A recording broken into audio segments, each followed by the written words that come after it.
In 1967, one aircraft melted its own fuel system mid-flight. Not because it was poorly built, but because it was flying so fast that air itself became the enemy. Visual, archival footage of runway heat distortion cut to Mach number scale rising past Mach 3. For decades, engineers were stuck on one brutal constraint. At extreme speeds, drag doesn't just increase, it expands exponentially with shock waves and heat. And yet, one aircraft still managed to fly faster than a rifle bullet. That aircraft was the Lockheed SR-71 Blackbird. The context: why go that fast? During the Cold War, satellites were primitive. Drones didn't exist. Reconnaissance aircraft had two choices: fly high, or fly so fast that missiles couldn't catch them. The problem? A typical rifle bullet travels around Mach 2 to Mach 3. The SR-71 cruised at Mach 3.2, over 3,500 kilometers per hour.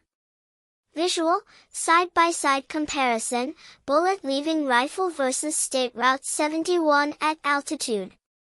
But speed at that level isn't just propulsion. It's thermodynamics. The physics constraint: heat is the real enemy. At Mach 3, the aircraft isn't cutting through air. It's compressing it violently. And when you compress a gas, temperature rises.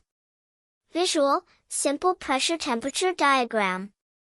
At cruise speed, the SR-71's skin temperature reached 500 degrees Celsius in some areas. Aluminum melts at 660 degrees Celsius, meaning traditional aircraft materials were unusable. So the real barrier wasn't thrust. It was materials science. The solution: titanium and engine physics. Engineers at Lockheed Skunk Works did something radical. They built 85% of the aircraft out of titanium. Visual, exploded view of titanium fuselage panels expanding under heat. But even that wasn't enough.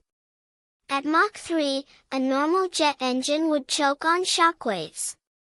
So the SR-71 used the Pratt Whitney J58, a hybrid system that behaved partly like a ramjet at high speeds.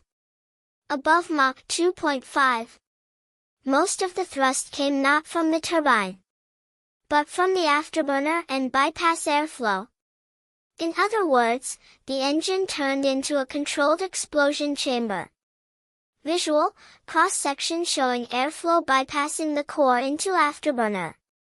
It wasn't just faster. It was thermally managed combustion at the edge of material limits. The trade-offs. Now here's what marketing brochures don't tell you.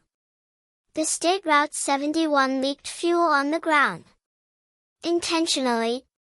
Its titanium skin expanded so much in flight that it had to be loose at takeoff.